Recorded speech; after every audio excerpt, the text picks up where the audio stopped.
Hello everyone. देखिए आज हम लोग अपना 14वां लेक्चर देखेंगे। ठीक है, 14 लेक्चर देखेंगे। इसके पहले आपको 13 लेक्चर आपको मिल चुके होंगे। ठीक है, हम लोग क्या देख रहे हैं, आर ओ का मोस्ट एक्सपेक्टेड क्वेश्चन, ठीक है, उसको देख रहे हैं। ठीक है, चलिए स्टार्ट करते हैं। ये शिल्पी मैम का इंस्टा आई डी, आप इसको फॉलो कर सकती हैं। हमारे चैनल का मेन टेलीग्राम ग्रुप है। ठीक है, इसमें आपको पीडीएफ्स जो इतनी होती हैं, कुछ पिक्स के थ्रू जो इंपॉर्टेंट होती है, सब शेयर की जाती हैं। ठीक है, अब देखिए पहला क्वेश्चन क्या कह रहा है कि पौधों में गूटी लगाने। ठीक है, सबसे पहले तो आपको समझिए कि गूटी लगाना क्या। गूटी लगाना जैसे नहीं होता कि आपने देखा होगा पौधों में से कि वो कलम विधि होती है। ठीक है, कलम करना। ठीक है, या फिर कलम क्या होता है कि जैसे कि ऐसे एक पेड़ की डाली है, ठीक है, इसको ऐसे कट करके किसी दूसरे का यहाँ से कट करके, ठीक है, एक नया पौधा बनाया जाता है। साथ में या तो कभी कभी ऐसे पेड़ की टहनी पे यहाँ पे मिट्टी रख दी जाती, कुछ टाइम बाद से हल्की सी चीरा लगा के फिर यहाँ से कट मार दिया जाता है, तो एक यहाँ से नया पौधा बन गया। तो कलम विधि ये हो गई, इसी को एक प्रकार है गूटी लगाना। ठीक है, अब कह रहा है कि पौधों में गूटी लगाने का कार्य किस उद्देश्य की पूर्ति के लिए किया जाता है। ठीक है, कीटों के नियंत्रण के लिए। अब जाहिर सी बात है कलम लगाना, अब आपको अगर समझोगे कलम लगाना क्या है तो अब इसका आंसर बहुत ईजी हो जाएगा।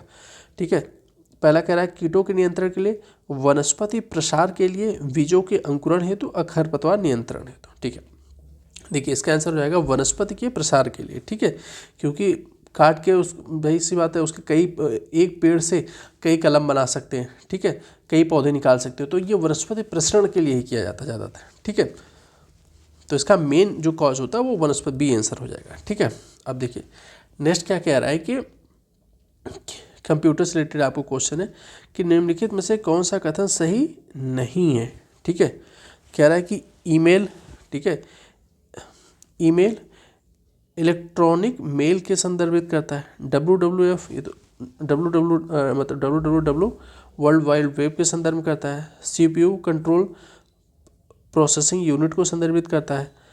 ALU क्या, अर्थमेटिक लॉजिक यूनिट को संदर्भित करता है। ठीक है, आपको बताना कि गलत कौन सा है। ठीक है, अब देखिए यहाँ पे क्या कह रहा है कि इसका जो C है ना ये गलत है। हाँ, ये बहुत माइन्यूट सी गलती है, लेकिन ऐसे क्वेश्चन आए हैं। ठीक है, क्यों, क्या गलती है कि जो CPU होता है ना वो कंट्रोल प्रोसेसिंग यूनिट नहीं होता। CPU में होता है कि सेंट्रल प्रोसेसिंग यूनिट को संदर्भित करता है। ठीक है, तो इस आधार पे ये गलत हो गया।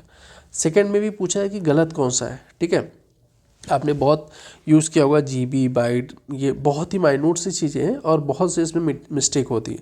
तो कह रहा है कि एक बाइट में 8 बिट्स। ठीक है, और फिर सेकंड क्या कह रहा है, ठीक है, एक बाइट में 8 बिट्स कह रहा है। सेकंड कह रहा है कि 1 किलो बाइट में, ठीक है, वो 1 किलो बाइट में 1024 बाइट्स। सेकंड 1 गीगाबाइट में 1024 किलो बाइट, और फिर कह रहा है 1 टेराबाइट में 1024 गीगाबाइट्स। ठीक है, इसमें कह रहा है कि गलत कौन सा है। ठीक है, तो देखिए इसका आंसर क्या होगा, पहले ये देख ले। 1 MB में 1024 KB होता है। ठीक है, किलो बाइट्स। ठीक है, 1 बाइट में 8 बाइट्स होती हैं, बिट्स। ठीक है, 1 KB में मतलब किलो बाइट में 1024, 1 किलो बाइट में 1024 बाइट्स होती हैं। ठीक है, फिर 1 GB में क्या होता है, 1 GB मतलब गीगा बाइट्स में 1024 मेगाबाइट। ठीक है, देखिए यही यहाँ पे दिया 1 GB में 1000 किलो बाइट दिया है। ठीक है, तो यही आपका आंसर क्या हो जाएगा, C हो जाएगा। ये क्या होगा, मेगाबाइट होगा, ना कि किलोबाइट। ठीक है, और फिर 1 TB मतलब 1 टेराबाइट में कितना होता है, 1024 गीगाबाइट। ठीक है, समझ में आया ना कि इसलिए ये गलत है, क्योंकि गलत पूछा है हमें, इसलिए गलत है कि यहाँ पे किलो बाइट ना होगा, क्या होना चाहिए, यहाँ पे होना चाहिए 1 गीगाबाइट्स में होता है 1024। ठीक है, क्या मेगाबाइट यहाँ पे होना चाहिए, ये वाला। ठीक है, तो यहाँ पे ये गलत हो गया। देखिए नेक्स्ट क्वेश्चन देखते हैं। देखिए नेक्स्ट क्वेश्चन कह रहा है कि मोनोक्लाइमेक्स एकल चरण सिद्धांत का प्रतिपादन किया था। ठीक है, अब देखिए सबसे पहले तो ये जानिए कि मोनोक्लाइमेक्स मतलब ये सिद्धांत है क्या। आप देखेंगे ना ये किससे, इकोलॉजी से संबंधित, मतलब पारिस्थितिकी से संबंधित एक अवधारणा है। इसमें क्या है कि जैसे नहीं आपने देखा होगा किसी समुदाय के अनुक्रमण, मतलब कि अगर एक जैसे कि कोई स्थान है, ठीक है, वहाँ पे कुछ समुदाय रख रहे हैं, ठीक है, तो धीरे धीरे ये विलुप्त होने लगते हैं, फिर उनकी जगह पे एक कोई नया प्रजाति आने लगती है, ठीक है। तो इसी से रिलेटेड एक सिद्धांत है, ठीक है। इसमें क्या होता है कि भाई जब ये अंतिम अवस्था में पहुंच जाते हैं, ठीक है, जैसे कि मान लीजिए कि जो मेन मूल प्रजाति जब वो अंतिम अवस्था में पहुंच जाती है, ठीक है, और जब नई प्रजाति हावी होने लगती है, तो इसी से संबंधित क्या होती है, एक सिद्धांत दिया गया है। तो उसी को कह रहा है कि ये सिद्धांत किसने दिया था, ठीक है। तो ये देखिए, इसमें इसका आंसर हो जाएगा ए। किसने दिया था? E.F. क्लेमेंट्स ने दिया था, ठीक है। नेक्स्ट कह रहा है कि देखिए, ये तो हमें लगता है कि आपको एक A4 साइज में पेपर पे या कहीं पे भी जहाँ पे आपने नोट्स बनाया होगा, कुछ आपको चीज़ें जैसे कि, ठीक है, जैसे कि वन्य जीव संरक्षण अधिनियम कब स्टार्ट हुआ, टाइगर सेंसर जो टाइगर रिजर्व की अवधारणा, एलिफेंट प्रोजेक्ट कब से स्टार्ट हुआ है, ठीक है, लेपर्ड स्नो लेपर्ड प्रोजेक्ट कब से याद हो, तो आपको एक ये पूरी डेट के साथ याद होनी चाहिए। प्लस कहाँ पे पहली बार स्टार्ट हुआ था, मतलब कितने कौन सी वाइल्ड लाइफ सेंचुरी थी या टाइगर रिजर्व था, वो आपको याद होनी चाहिए। बहुत ही ज़्यादा इंपॉर्टेंट क्वेश्चन है और बहुत बार आया है, ठीक है। यहाँ पे कह रहा है कि देखिए लिस्ट 1 लिस्ट 2 आपको मैच करना है, ठीक है। इसमें कह रहा है कि देखिए वन जीव संरक्षण 1980, पर्यावरण संरक्षण नियम 1986, वायु प्रदूषण निवारण नियंत्रण अधिनियम 1981, 1974 में जल प्रदूषण नियंत्रण अधिनियम, ठीक है। तो इसमें कौन सा कोड सही है? देखिए इसका आंसर होगा डी, क्योंकि सब सही मैच है। मतलब वन संरक्षण नियम आया था 1980 में, पर्यावरण संरक्षण नियम आया 1986 में, ठीक है। वायु प्रदूषण निवारण नियंत्रण अधिनियम कब आया? ये आया आपको 81 में, ठीक है। और फिर जल प्रदूषण नियंत्रण अधिनियम आया 1974 में, ठीक है। तो ये बहुत ही ज़्यादा इंपॉर्टेंट क्वेश्चन है, आपको देखिएगा, नोट करिएगा, कई बार देखिएगा, ठीक है। चलिए नेक्स्ट क्वेश्चन देखते हैं। ये भी देखिए बहुत बार आने वाला क्वेश्चन और इजी क्वेश्चन है। आप इसकी थियरी समझ लें कि नदी का जल प्रदूषण मापा जाता है, ठीक है। अब देखिए आपके यहाँ भी जैसे कि रुका हुआ पानी कहीं पे है, ठीक है, आपने देखा होगा उस पर काई सी हरी हरी ऐसे जम जाती है, ठीक है। इसमें क्या होता है, इसको आपने देखा होगा एक कॉन्सेप्ट की BOD, ठीक है। BOD क्या होता है? बायोलॉजिकल ऑक्सीजन डिमांड, ठीक है। इसमें क्या होता है कि जल में क्या होता है, ऑक्सीजन होती है, जब इसके ऊपर जो है काई से जम जाती है, तो ठीक है, तो नीचे का क्या होता है कि वो जो चीज़ें होती हैं जैसे कि सन रेज के थ्रू, ठीक है, सूरज का प्रकाश नहीं अंदर जा पाता, प्लस ऑक्सीजन अंदर नहीं जा पाती है, तो क्या होती है कि इसमें पानी में फिर प्रदूषण फैलने लगता है, ठीक है।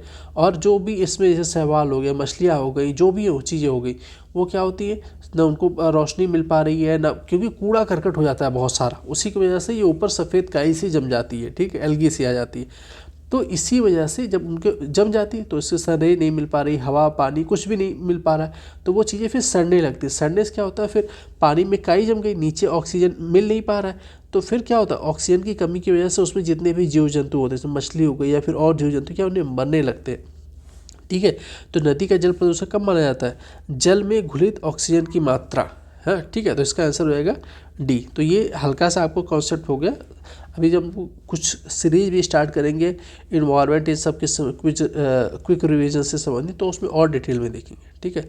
नेक्स्ट क्वेश्चन क्या कह रहा है कि इसमें कह रहा है घटते उत्पादकता के क्रम में अधोलिखित में कौन सा पारिस्थितिक क्रम सही है, ठीक है। कि मैं घटते उत्पादकता क्रम में पारिस्थितिक तंत्र को क्रम वाइज आपको बैठाना है, ठीक है। ABCD ऐसे आंसर दिया, इसका आंसर होगा C। देखिए सबसे ज़्यादा क्या होगा,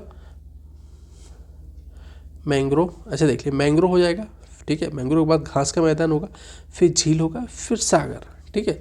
तो ऐसे घटते मतलब घटते सबसे ज़्यादा इसका, फिर उससे कम उससे कम उससे कम ऐसे करके, ठीक है। अब देखिए अभी हम लोग पूछ रहे हैं कि कहाँ पे लोकेशन वाला क्वेश्चन, जैसे धूपगढ़ चोटी निम्नलिखित में से धूपगढ़ चोटी निम्नलिखित राष्ट्रीय उद्यानों में कहाँ पे स्थित है, ठीक है। अब प्लस आपको देखिए ये 4 ऑप्शन, तो ये 4 ऑप्शन के साथ क्या करना है आपको, ये नेशनल पार्क भी पता होने चाहिए, इसमें कहाँ पे लोकेटेड है, किससे रिलेटेड है, नए में चर्चा में रहा है, या वहाँ से नदियाँ कौन सी बहती हैं, ठीक है। तो ये आपको ध्यान रखना है। तो इसमें धूपगढ़ चोटी के बारे में पूछा किस राष्ट्रीय उद्यान में है, तो धूपगढ़ चोटी के बारे में पहले ये जान ली कि धूपगढ़ चोटी कितनी इसकी ऊंचाई है, 1350 मीटर, ठीक है।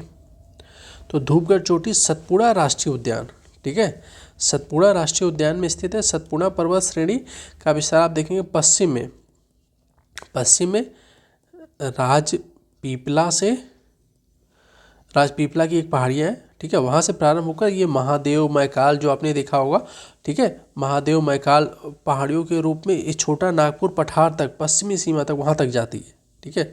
और इसकी सर्वोच्च चोटी वही है धूपगढ़, ठीक है। और इसकी मतलब हाईएस्ट पीक कितनी है 1350, ठीक है।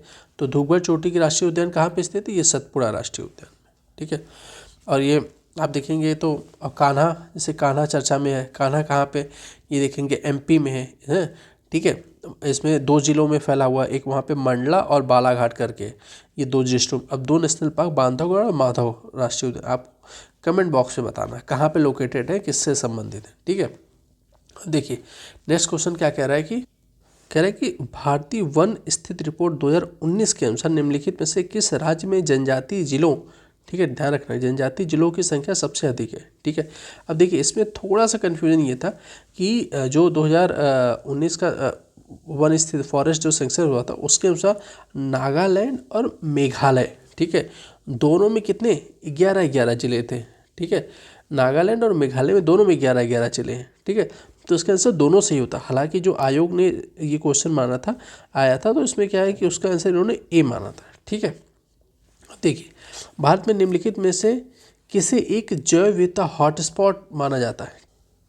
देखिए हॉटस्पॉट माना जाता है, सबसे पहले तो ये जानिए कि हॉटस्पॉट, एक बार क्वेश्चन पूछा था कि जैव विविधता हॉटस्पॉट किसने नाम दिया था, तो इसका नाम 1988 में दिया था नॉर्मन मायर्स ने, ठीक है। और देखिए इस भारत में क्या है कि पश्चिमी घाट समझ लीजिए, पश्चिमी घाट जो हमारा है, ठीक है, इंडो बर्मा वाला जो क्षेत्र है नॉर्थ ईस्ट वाला, हिमालय है, और सुंडालैंड निकोबार द्वीप समूह, सुंडालैंड में आप देखेंगे निकोबार द्वीप समूह होते हुए पूरा चला जाता है, ठीक है। तो इसका आंसर क्या हो जाएगा बी, पश्चिमी घाट, ठीक है। चलिए मिलते हैं नेक्स्ट लेक्चर में, तब तक आप लोग कुछ भी डाउट, कुछ भी क्वेरी या कुछ और डिमांड हो किसी चीज़ की तो आप कमेंट बॉक्स में ज़रूर बताइएगा, ठीक है। चलिए मिलते हैं नेक्स्ट लेक्चर में, तब तक के लिए धन्यवाद।